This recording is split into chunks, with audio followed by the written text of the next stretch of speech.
Welcome to the 16th letter of the Hebrew alphabet. I'm Jim Yaakov Becca. Lesson 16 is found on page 67 of your workbook, if you're following along with the textbook. The 16th letter is the Ayin, which is treated just like the Aleph, no sound. It depends on the vowel that's usually, but not always, underneath the letter. But before we go on, let's look at some of the letters that give students trouble.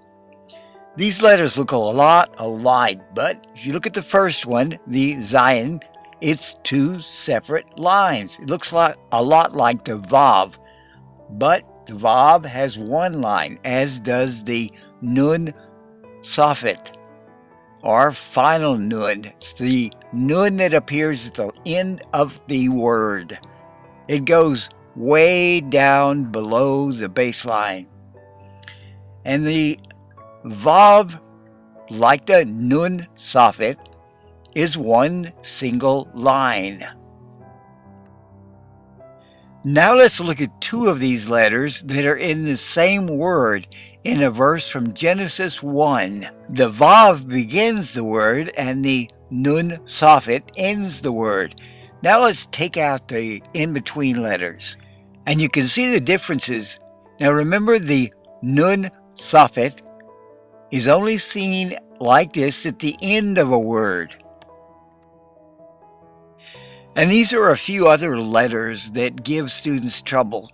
You'll notice they look a lot alike, but the first letter we'll have in a later lesson is the Resh, and it's one single line. It's different from the other two that have two distinct lines. But you'll notice the Chaf Sofet goes way down below the baseline. If you look at the two, you can see the differences. And remember, the two dots and the final letter that you're looking at add nothing to the sound of that letter. It's just the ch sound without the vowel.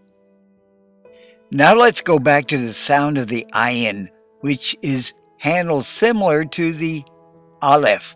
No sound, just the sound of the vowel.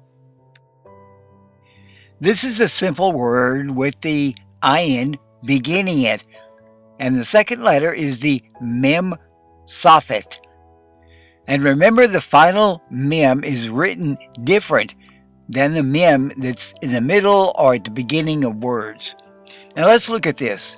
The Ayin is silent, so you only have the ah sound of the vowel, ah. And then you have the Mem, final Mem, with the M sound as in mouse. So you put them together and it's Am.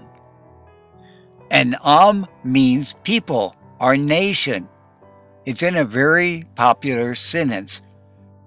Am Yisrael Chai. The people of Israel live. And by the time you finish this introductory Hebrew class, my Hebrew reader should be finished. It's designed to help you build a Hebrew vocabulary. It's Hebrew words from prophecy. Shalom.